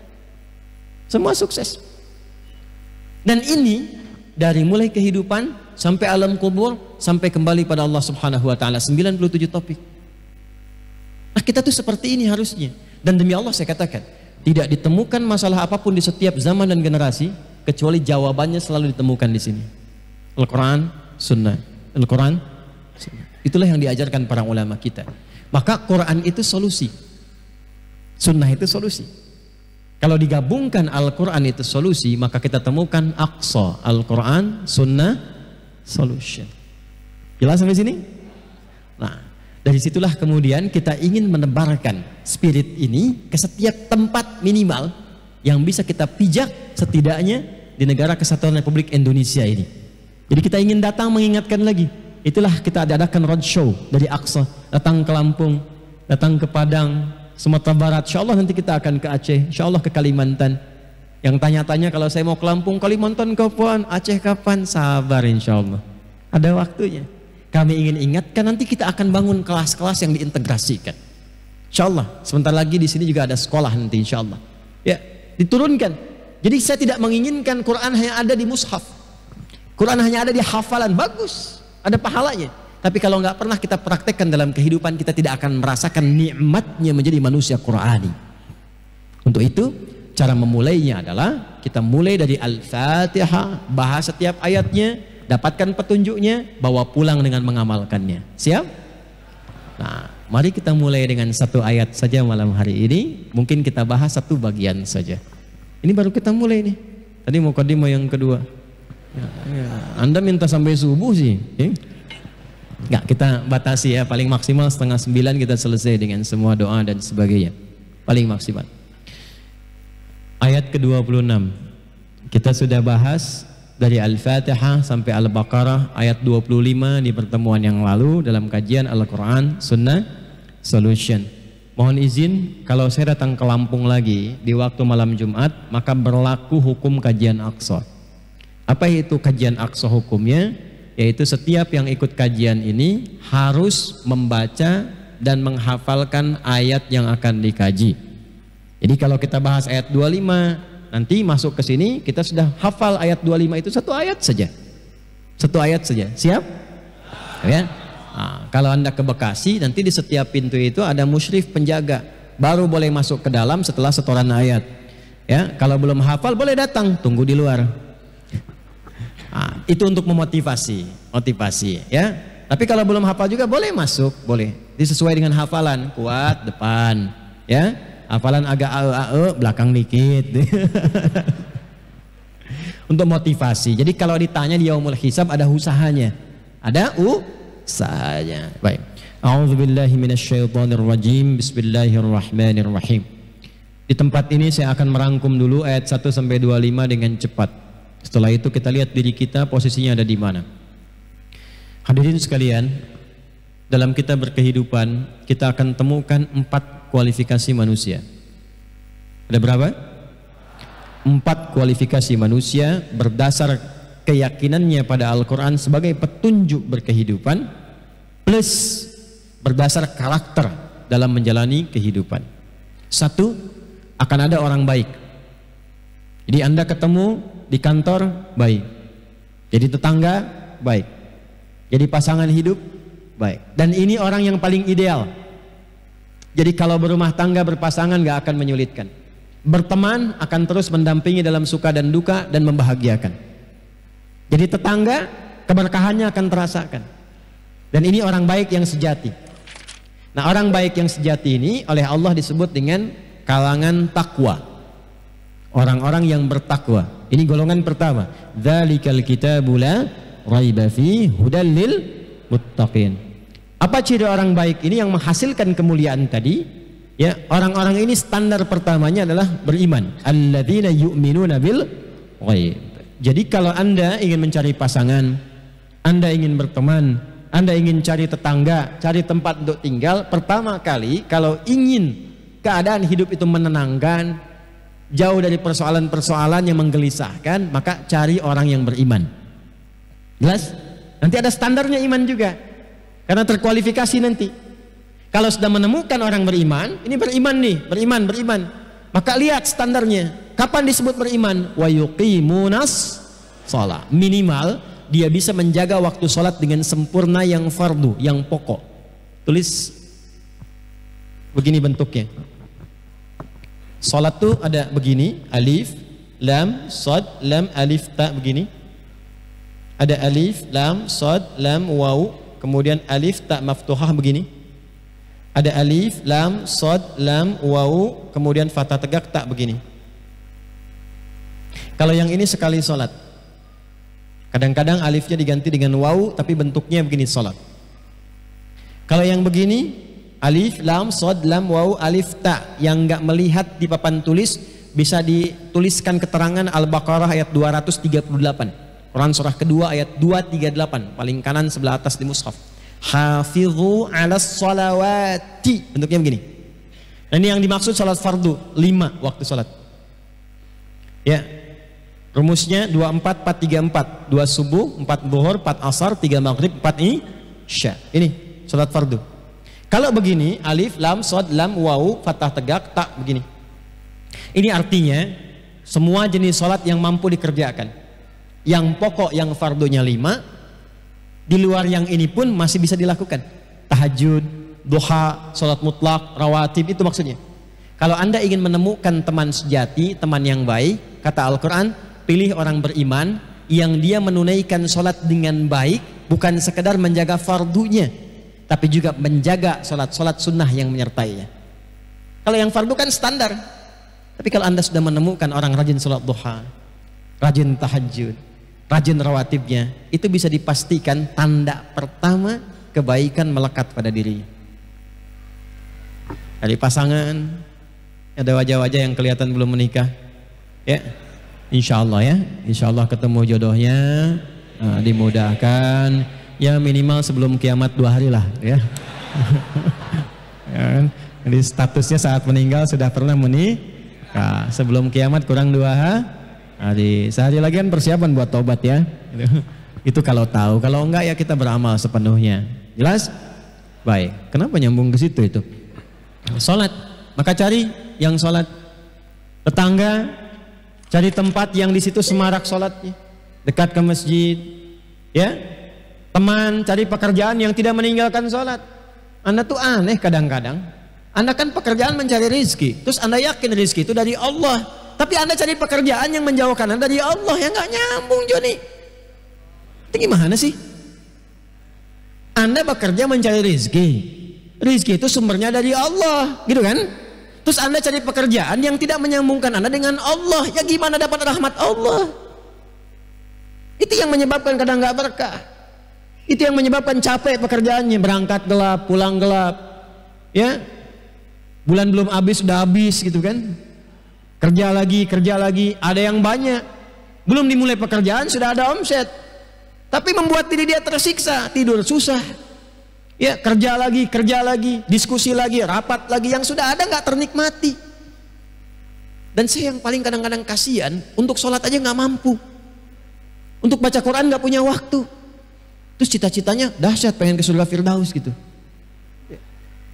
Wa mimma razaqnahum yunfiqun.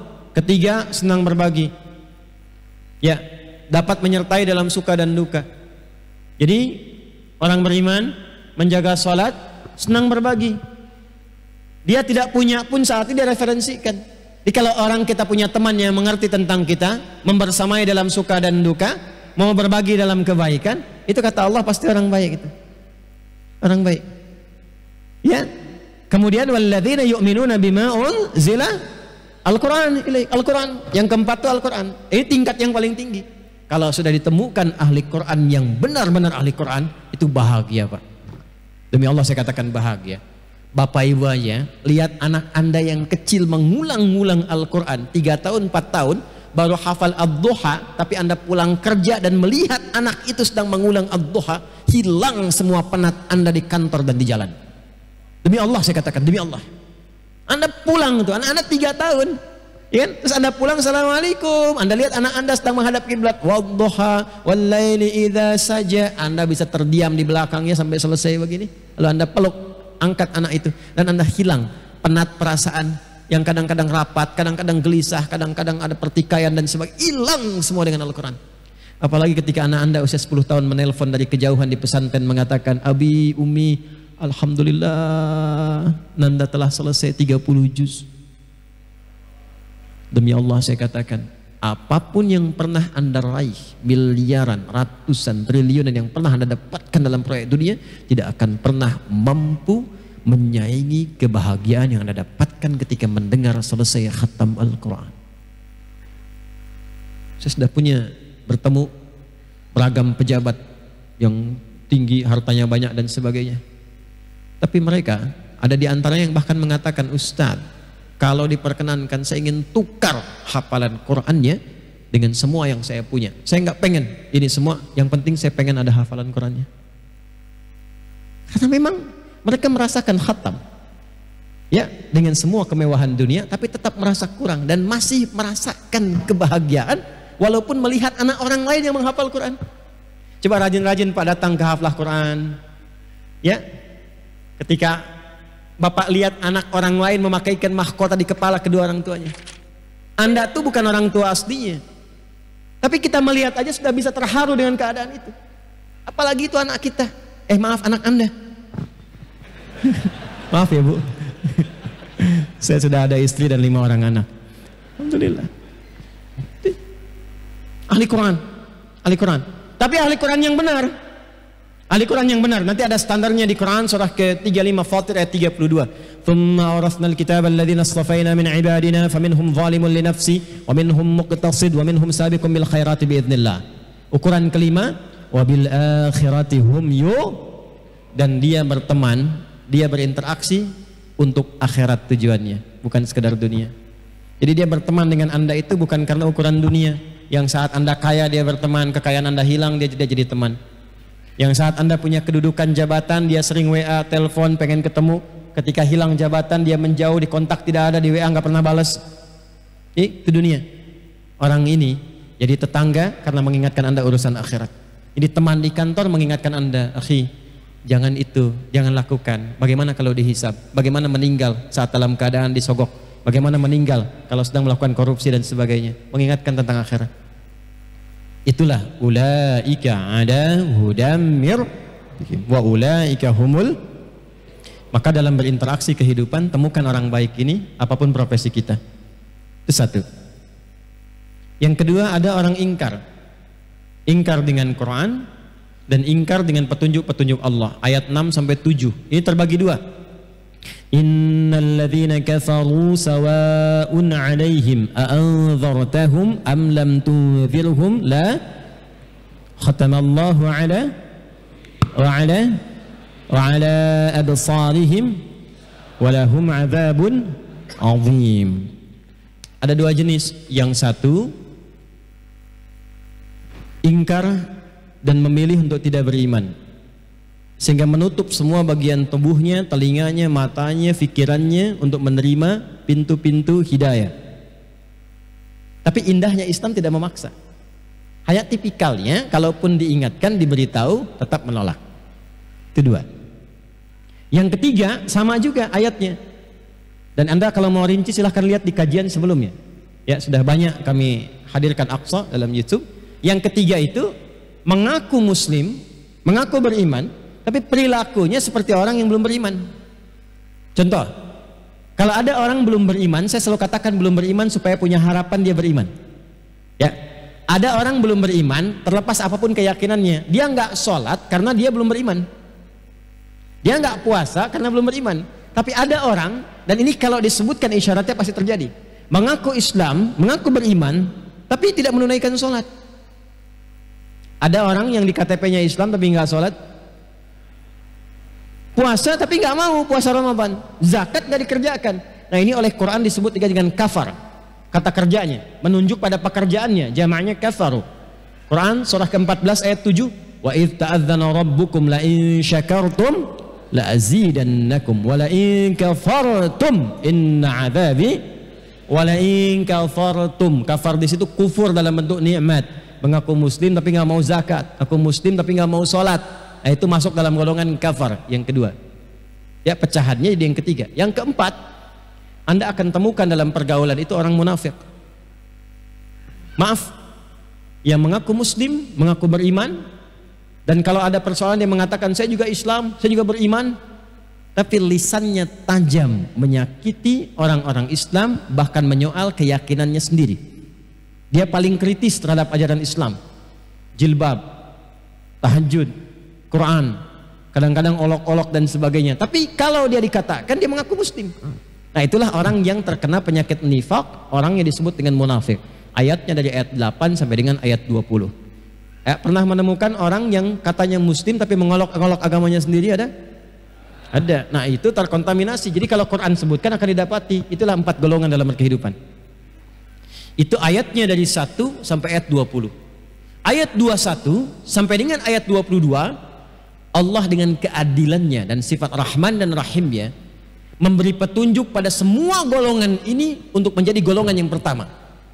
Tapi harus adil, diberikan petunjuk.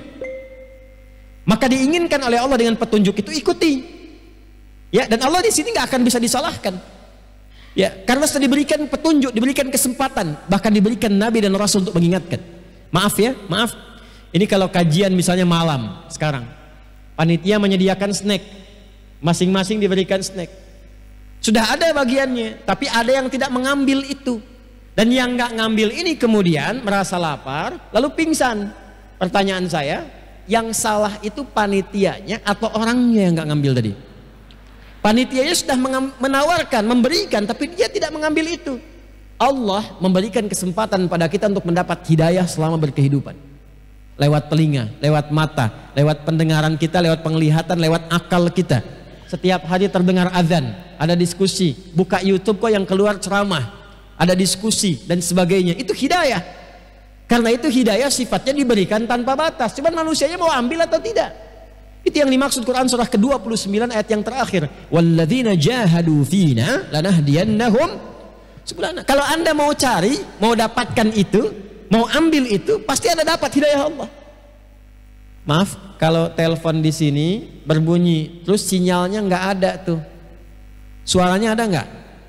Nggak ketemu kan? Tapi kan orang yang terima telepon tuh keluar cari sinyal kan? Halo? Cari sinyal kan? Kalau sedang telepon, sinyalnya hilang-hilang, Anda cari sinyal kan? Kalau sinyalnya dapat, maka kuat lagi kan? Itulah hidayah. Allah tebarkan sinyalnya dalam setiap keadaan. Cuman Anda mau ngambil nggak sinyalnya itu? Kok bisa sih lewat di jalan pulang kerja, kok kelihatannya masjid orang ke masjid orang sholat? Kenapa harus lewat situ? Kan bisa Anda lewat tempat lain. Kenapa harus lewat situ? Itulah hidayah.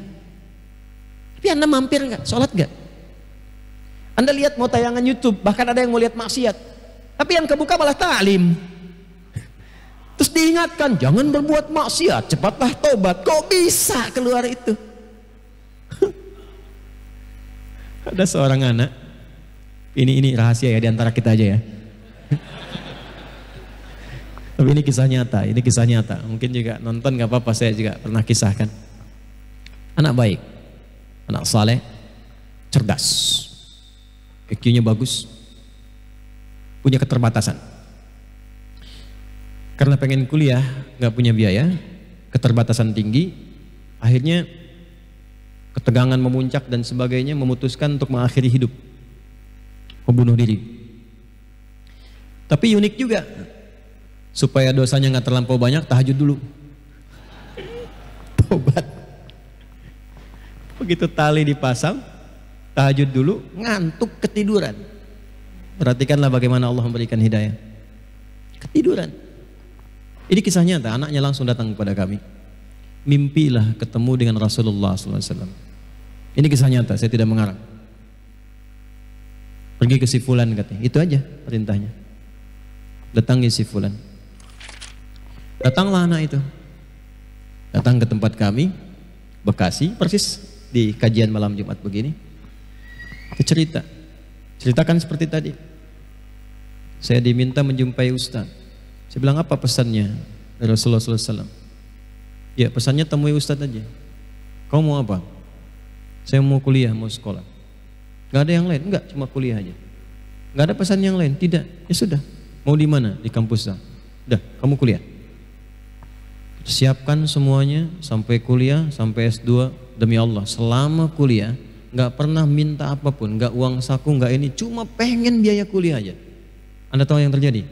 IPK-nya sempurna, summa cum laude 4. Dan risetnya itu sangat luar biasa tentang ketahanan pangan dan diminati sampai dari profesor dari Jepang. Ya, modalnya apa? Nih, taqarrubillah.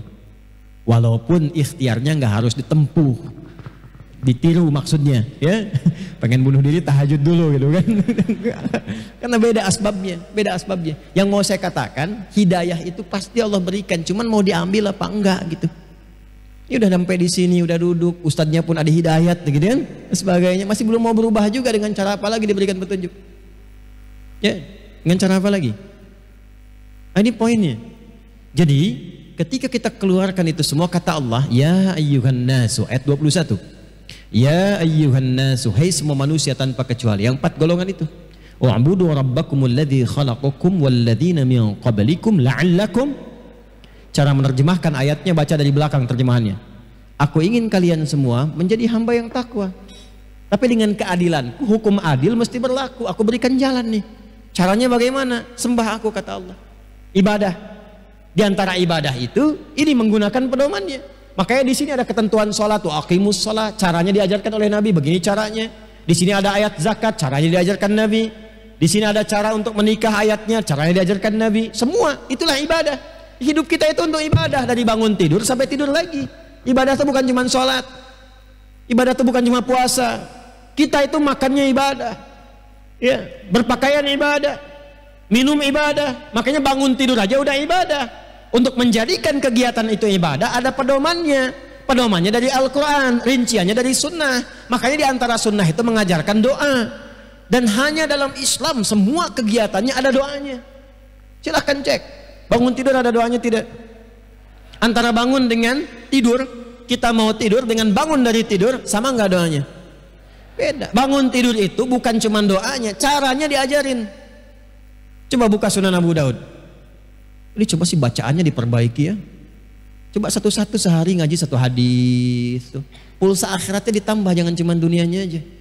Bacaannya diganti. Generasi milenial tuh ganti. Bacaannya ganti. Yang keren tuh ngaji kitab hadis, sirah yang dulu itu yang keren karena pasti. Anda kok baca yang fiksi-fiksi? Ngapain baca yang fiktif yang nggak ada sama sekali? Anak-anak tuh lihat bacaannya tuh. Boleh baca komik, komiknya tentang sirah. Ya, orang-orang hebat di masa lalu, orang-orang luar biasa. Ya, tokoh-tokoh yang hebat. Siapa aja, misalnya Khalid bin Walid, Umar bin Khattab aja sirahnya ada. Jenis komiknya sudah banyak dan sebagainya. Ya, ajarkan pada anak-anak kita daripada bacaan-bacaan yang orangnya nggak ada, tokohnya nggak ada, fiktif semua. Ya. Maaf ya, Hollywood maaf nih, misalnya Superman, Batman, ya apalagi tuh saya nggak apal-apal tuh Catwoman misalnya, apalagi tuh, ya macam-macam ada nggak sih? Nggak ada, kan fiktif semua, karangan semua. Maaf ya, Hollywood maaf nih, gitu ya. Cuman kan benar fiktif kan? Mereka nggak salah bikin, yang salah itu yang menjadikan itu seakan-akan bagian dari kehidupan yang nyata. Udah nonton itu pakai sarung, diikat di leher, wih, begini kan? Dikata orang kurang sehat kan? Terbang juga enggak, nih kan? Terus setengah dalam ketukar, dipakai dari dalam jadi keluar gitu kan. Jadi pada kacau kan hidupnya. Coba, kenapa yang nggak asli-asli aja yang memang wujudnya nyata? Kita punya semua kok. Tokoh-tokoh hebat kita itu nyata semua, nggak ada yang fiktif. Ganti cara bacanya, ganti bacaannya itu. Sehari, one day, one ayat, one hadis, one sirah. Ayatnya keluarkan, hadisnya keluarkan, tokohnya munculkan. Ayat ini turunnya siang apa malam? Kami kalau ngaji tafsir begitu. Satu ayat, turunnya siang apa malam? Turunnya di mana? Diturunkan pada siapa? Kejadiannya apa? Dan itu nikmat ngajinya. Nikmat. Dan nyata, dan kita alami sendiri. Ya, kata Allah, saya ingin hambaku jadi baik semua, aku berikan petunjuk. Caranya bagaimana ibadah? Kita urusan bangun tidur, Sunan Abu Daud, nomor hadis 1367. Posisi paling kanan, agak sedikit ke atas. Ya. Qala an Ibnu Abbas radhiyallahu taala anhuma. Ya, qala beliau menyampaikan, Ibnu Abbas radhiyallahu taala anhuma menyampaikan, kana an-nabiy sallallahu alaihi wasallam idza istayqadha min naumihi. Adalah kebiasaan Nabi sallallahu alaihi wasallam kalau bangun dari tidurnya, fajalasa, beliau duduk sebentar, duduk dulu. Diatur, Pak. Duduk dulu. Jadi bangun tidur itu nggak langsung doa. Ya, bangun tidur, ku terus duduk dulu, diajarin tuh kan liriknya salah. Bangun tidur, ku duduk dulu. Bukan terus mandi, masa bangun tidur langsung mandi? Ke kamar mandinya kapan? Bangun tidur langsung mandi. Bangun tidur, ku duduk dulu. Membersihkan, bukan bekas ngantukku, bukan tempat tidurku. Ya, bisa bangun tidur langsung bersihkan rapi, tidak. Anda masih ngantuk. Ya, apa tuh bahasa Rusianya? Nundutan, ya, nundutan. Ya, apa nundutan? Masih ngantuk. Ya, orang baru bangun kan belum sadar sepenuhnya. Ya, masa langsung baca doa? Jam 3 tuh. Tapi begitu sadar kan bisa jam 5. Begini-begini aja tuh. Pengalaman kan? Ya. Bangun tidur, kok hadis tuh begitu, duduk dulu, ajarin liriknya sama anak-anak kita. Bangun tidur, ku duduk dulu, ya, membersihkan bekas ngantukku. Famasa habiyadi min athari naumi, itu hadis. Bisa bikin lirik, ajarin di TK-TK anak TPG kita dari lirik hadis itu. Bangun tidur, duduk dulu, kemudian membersihkan dengan telapak tangan atau bagian tangan, bukan telapak, membersihkan dengan bagian tangannya yang bersih. Ya, bekas ngantuknya. Kenapa yang menyebutkan bagian tangan yang bersih? Karena nanti ada hadis lain. Kalau engkau bangun dari tidur, cuci tanganmu karena engkau tak tahu kemana tangan itu berkelana saat dia tidur. Ya, nah jadi saat kita sadar ini bagian yang terbersih, bersihkan bekas ngantuk. Setelah itu apa? Baru membaca 10 atau 11 ayat terakhir di surah Ali Imran. Ya, nanti ada hadis lain membaca Alhamdulillahilladzi ahyana ba'dama amatana wa ilaihin nusyur. Bangun tidur, membersihkan bekas ngantukku. Lalu baca ayat. Oh. Bikin sendiri deh. Gitu. Baca doa. Alhamdulillahilladzi ahyana ba'dama amatana wa ilaihin nusyur. Itu tuh petunjuk. Singkatnya begini, ya Allah terima kasih. Engkau memberikan aku kesempatan hidup sesuai ajal. Padahal mungkin kau bisa wafatkan aku dalam tidurku. Aku berjanji di kehidupan saat ini aku akan mencari bekal terbaik untuk pulang. Itu makna doanya. Jadi Anda kalau bangun tidur begitu, Anda tuh sudah berjanji. Anda bekerja nyari bekal akhirat. Anda belajar nyari bekal akhirat. Ya, Anda beraktivitas nyari bekal untuk pulang. Maksudnya kalau meninggal di hari itu bekalnya siap. Itu maksudnya wa ilaihin nusyur. Makanya setelah itu baca Ali Imran dari ayat 190 sampai ayat 200. Thumma qara'a khawatima surah Ali Imran. Dari inna fi khalqis samawati wal ardi wa ikhtilafil laili wan nahari la ayatin liulil sampai ayat 200-nya. Ya ayyuhalladzina amanu sabiru wasabiru warabitu wattaqullaha la'allakum tuflihun.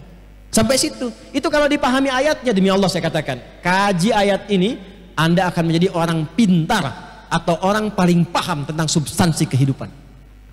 Jadi tempatkan dimanapun Anda ngerti. Tugaskan ini, sukses. Jadi diplomat, sukses. Di kantor, sukses. Kerja ini, sukses. Maaf, saya sudah lebih dari 5 menit dari yang ditetapkan tadi. Masih boleh sedikit aja? Boleh ya? Itu baru satu hadis tuh. Bangun tidurku, membersihkan, lalu doa, lalu doa pada Tuhanku, baca surat, baca surat tunjuk hidupku, baca surat petunjuk itu ajarkan anak-anak kita tuh. Di suratnya apa? Ya, 10-11 ayat. Setelah itu summa dhahaba ila syinin mu'allaqah. Udah sadar, udah punya misi, visi, baru pergi berwudu. Yang mandi-mandi. Baru setelah itu sholat. Ya setelah selesai semua baru membersihkan tempat tidurku rapi. Berangkat ke masjid, tempat tidur udah rapi, udah baik, udah semuanya sholat. Berangkat beraktivitas. Kalau semua ini baru dikerjakan, baru satu ayat, satu hadis tentang bangun aja, pasti berkualitas tidur dan bangunnya. Diamalkan nggak? Diamalkan nggak? Iya, kan yang diamalkan baru 1/4-nya kan? 1/4 itu baru doanya kan? Alhamdulillahilladzi ahyana ba'da mamatana wa ilaihin nusyur. Dah. Duduknya bagaimana? Sadar tidak? Doanya diresapi tidak? Setelah itu yang dibacakan dipahami tidak? Satu, itulah Al-Quran Sunnah Solution.